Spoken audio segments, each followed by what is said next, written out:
I have a confession to make. I'm not the most organized person in the world. I absolutely love fishing. All kinds of fishing. Fishing off a pier, throwing on the waders, fishing for trout, using light tackle in rivers and streams, all the different kinds of fishing. But the more diverse your fishing preferences are, the more gear you end up having to have. And if you're anything like me, that gear has a habit of getting stored in your car. Transporting all the stuff that you use for fishing is kind of a problem. If you happen to own an SUV, there are some options that you can explore, and that's what I want to get into today. Figuring out how to store your gear inside your car. Let me show you exactly what I'm talking about. No. That's embarrassing. That's a lot of expensive stuff. The plan for today is to go in here and figure out how we can build an onboard storage system out of any material that you can get from Home Depot, probably plywood, that's going to enable me to safely store the trolling motor for my Autopilot 136 from Old Town, my trolling motor battery setup, give me a place to put the wilderness system box, something that looks good and something that helps also, like, we can't discount this, keeps you safe. If you ever get into an accident, the last thing that you want is all of that gear flying up and hitting you, or even worse, potentially hitting one of your kids. Let's get on it.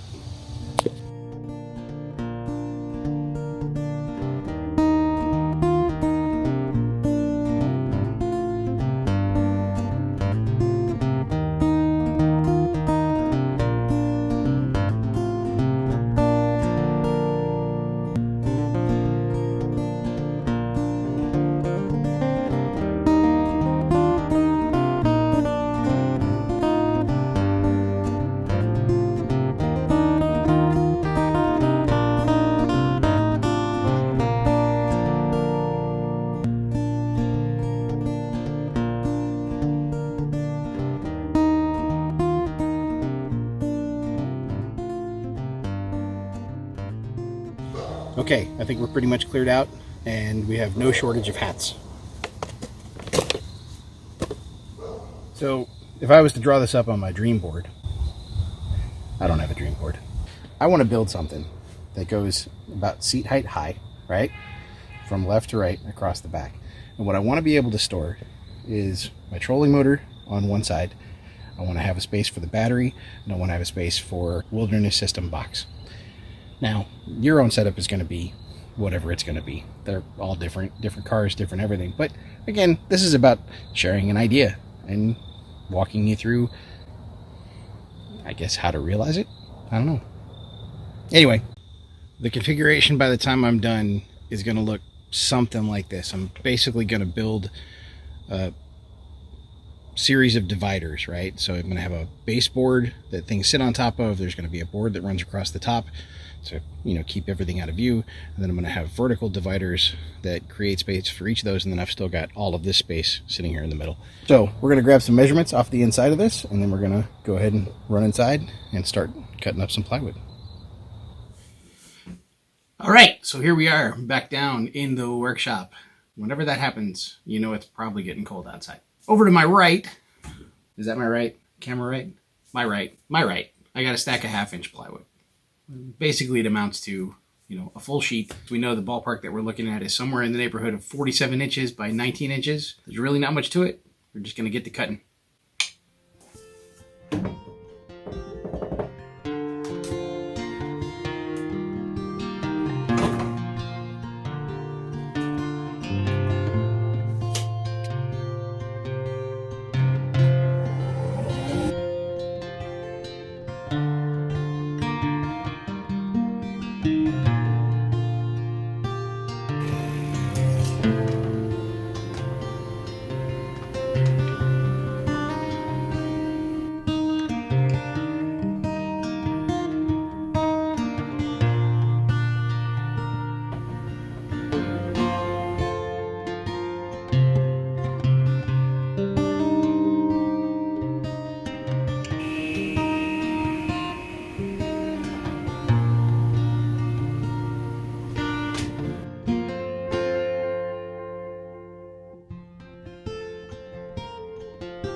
Well, it appears that my estimations were somewhat imperfect, but that's all right. We're still going to make this work. I don't have enough wood to do all the verticals because you got 1 here, 2, 3, 4, 5. I ended up with 4. So it'll be all right. The critical thing, right, is that I want this system to stop my trolling motor from flopping around. And I definitely want it to stop my lithium power pack from bouncing around. I do not like it when they shift in the back of the car. Man, I'm going to have to figure something out. I know what I'm going to do. Check it out. I've got these leftover scraps, right? Now, the sides of the case do not need to be full depth. They just need to be structural.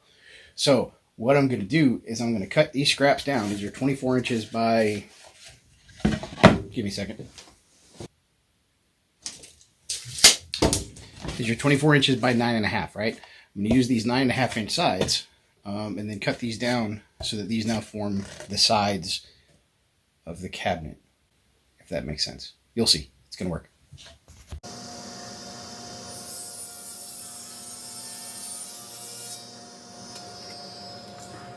So I cut that to 19, right? Because I want the overall height of the structure to be 19 inches, but I'm working with 1/2 inch plywood, which means my interior shelves, if I want maximum structural soundness, all need to be 18 inch cut. Again, I promise it'll make sense when it's all put together.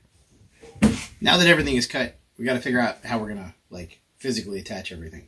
What I'm going to use is a combination of glue and brad nails. She'll go really quick.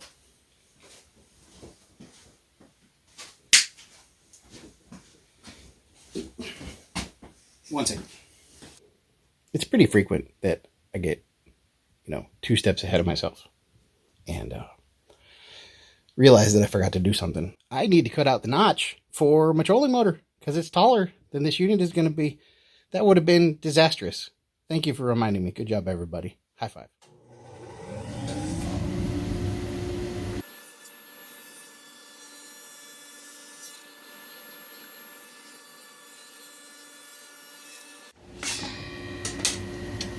Now I think we're done making cuts. Pretty sure. I've said these things before. So here's the thing I've learned. It's better to mark your stuff and figure out where you're going to put your nails or where you're going to put your nails, screws, whatever. It's better to mark everything ahead of time so that you're not fidgeting with it trying to figure out exactly how to get something squared up, right? So what we're going to do before we go to assemble anything, we're going to measure out our distances for where our vertical dividers are going to go. We're going to mark those lines so we have a guide for ourselves when it gets assembled. And we're going to make life better for everybody. Our first gap is going to be roughly 9 inches, which is convenient because that's where we put our cut. All right, all squared up. Yep, 9 inches. Carry that line over. 9. Our next gap has to be 8 inches. So we're going to go split the difference on the 1/2 inch plywood. Yep, so we're going to go 8.5. I've got a ruler. Why don't I use it? Achoo! Dust. All right, so we've got our compartment for our trolling motor. Next compartment over is trolling motor battery. Next compartment over is the wilderness system box, which I gave myself 20 inches for. So we're going to go 20.5 off of this line and mark it.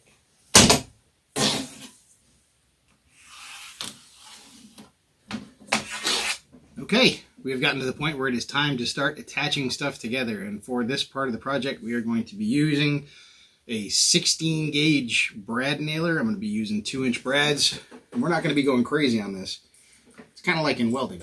You're just looking to tack it together before you go through and secure it. Now to complement those nails, because they would not be enough to keep the structure together, we're going to follow it up with some good old Titebond Original. Now you may notice I'm not messing around with clamps yet, because there's really nothing to clamp. All I'm looking to do is get a good perpendicular seat here, and I've got that with the flat edge of my tabletop.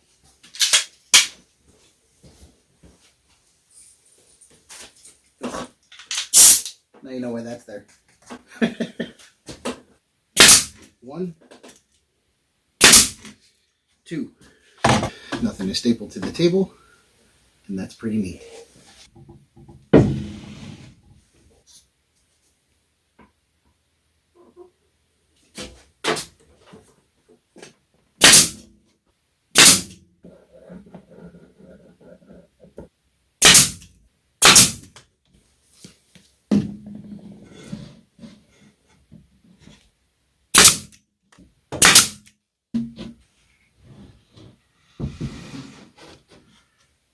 We have the compartment for the trolling motor, right? We have the compartment for the trolling motor battery. We have the compartment for the wilderness system box. And we have the compartment for life jacket, wet weather bag, whatever I want to throw in there. Now we need to attach these.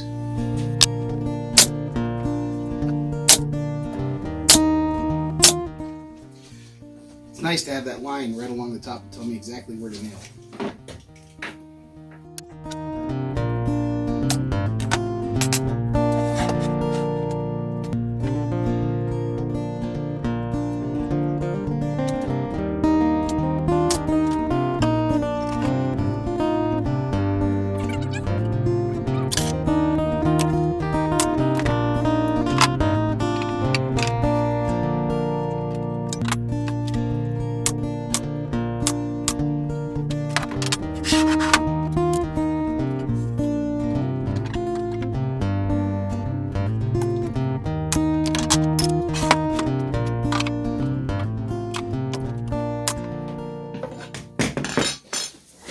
Off camera, I was staring at this for a few minutes, and I don't like how wobbly it is.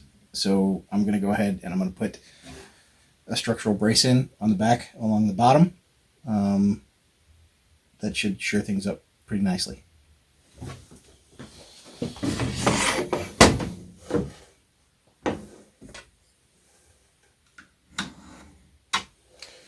All I'm using here is like a little piece of door framing molding.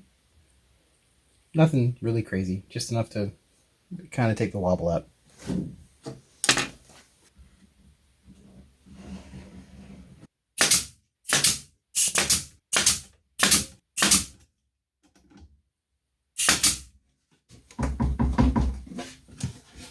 Much more stable. Good. All that's left now is sanding and painting to match the interior of the car.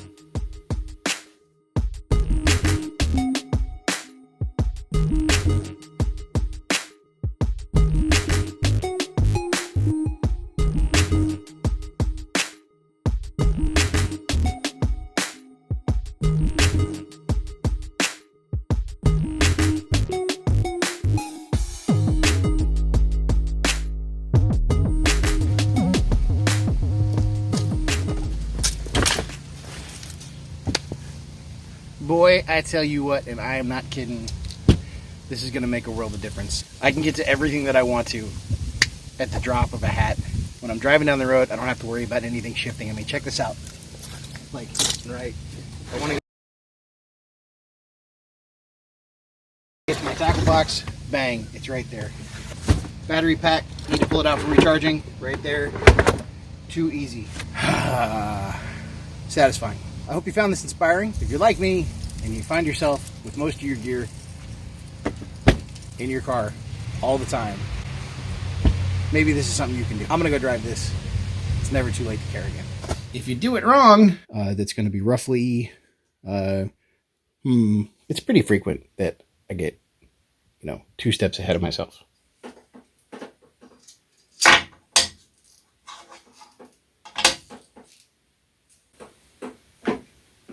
Oh, this is my stapler.